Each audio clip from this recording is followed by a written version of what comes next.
se limite pas à la musique, on va en parler avec vous dans un instant, mais tout d'abord voyons ce reportage signé Jean-Laurent Serra et Antoine Marguet. Ils sont allés à la rencontre de graffeurs et de danseurs en pleine préparation.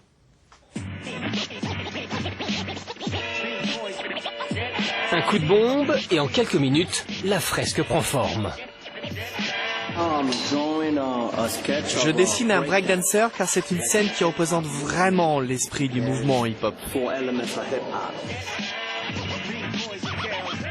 Depuis 2 mois au cœur de la caserne Reuilly, dans le 12e arrondissement, une vingtaine d'artistes venus du monde entier transforment ces 1000 mètres carrés désaffectés en œuvres spectaculaires. Un challenge initié par le festival Paris Hip Hop qui s'impose comme le symbole d'une culture née dans la rue il y a plus de 40 ans.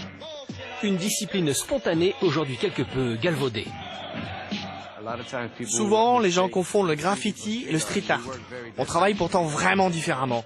Le street art, c'est le travail d'une personne qui défend son idée, alors que le graphe, c'est collectif. Exemple, on a beau venir de plein de pays différents, on est tous réunis autour du même concept.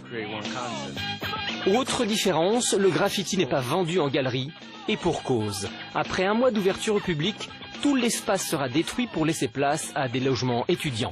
Le graphe est éphémère et instantané, il séduit de plus en plus la nouvelle génération. On travaille très très vite, on peint un graphe en une journée. Et ce côté action-réaction et réactivité de cette expression, c'est quelque chose aujourd'hui, à la vitesse où l'information circule, c'est quelque chose qui est vraiment en phase, à mon avis, avec la société. Autre symbole de cette culture urbaine, la danse. Elle utilise également la force de l'individu au service du groupe, avec ici un regard féminin. Depuis 15 ans déjà en véritable précurseur, la troupe Azaria, originaire de Neuilly-Plaisance en Seine-Saint-Denis, défie les hommes sur leur terrain.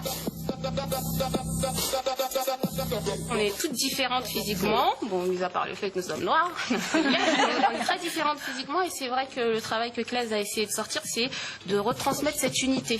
Donc dans les mouvements, dans les pas, dans les ressentis. Azaria sera l'éclat féminin de la 10e édition du Paris Hip Hop Festival, un rendez-vous où brillent habituellement les hommes. Les temps changent.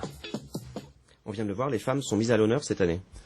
Oui, tout à fait. Alors on a vu Azaria qui sera lundi au Casino